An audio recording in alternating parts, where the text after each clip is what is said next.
शूरवीरता, तेज, धैर्य, प्रजा के संचालन आदि की विशेष चतुरता तथा युद्ध में कभी पीठ न दिखाना, दान करना और शासन करने का भाव, ये सब के सब क्षत्रिय के स्वाभाविक कर्म हैं। शौर्य, मन में अपने धर्म का पालन करने की तत्परता हो, धर्ममय युद्ध प्राप्त होने पर युद्ध में चोट लगने,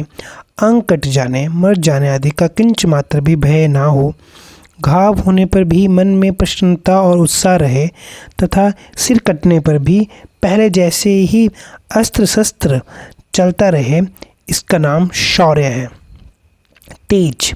जिस प्रभाव या शक्ति के सामने पापी दुराचारी मनुष्य भी पाप दुराचार करने में हिचकते हैं, जिसके सामने लोगों की मर्यादा विरुद्ध चलने की हिम्मत नहीं होती, अर्थात लोग स्वाभाविक ही मर्यादा में चलते हैं, उसका नाम तेज है। धृति, विपरीत से विपरीत अवस्था में भी अपने धर्म से विचलित न होने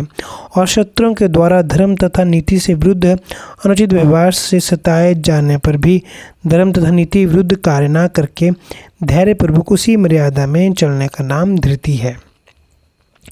दाक्ष्यम, प्रजा पर शासन करने की, प्रजा को यथा योग्य व्यवस्थित रखने की और उसका संचालन करने की विशेष योग्यता चतुराई का नाम दाक्ष्य है। युद्धे चापल्यलानम, युद्ध में कभी पीठ ना दिखाना, मन में कभी हार स्वीकार ना करना,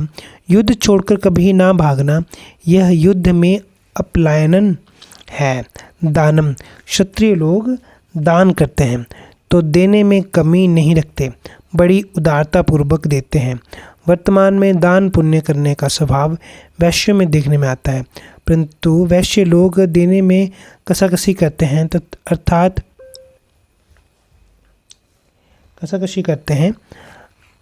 अर्थात इतने से भी काम चल जाए तो अधिक क्यों दिया जाए, ऐसा द्रव्य का लोभ उनमें रहता है। द्रव्य का लोभ रहने से धर्म का पालन करने में बाधा आ जाती है, कमी आ जाती है, जिससे सात्विक दान देने में कठिनता पड़ती है, परंतु क्षत्रियों में दानवीरता होती है, इसीलिए यहाँ दान शब्द क्षत्रियों के स्वभाव में आया है। ईश्वर भावश्च, क्षत्रियों में स्वाभाविक ही शासन करने की प्रवृत्ति होती है। लोगों की नीति, धर्म और मर्यादा विरुद्ध आचरण देखने पर उनके मन में स्वाभाविक ही ऐसी बात आती है कि ये लोग ऐसा क्यों कर रहे हैं और उनको नीति धर्म के अनुसार चलाने की इच्छा होती है। अपने शासन द्वारा सबको अपनी अपनी मर्यादा के अनुसार चलाने का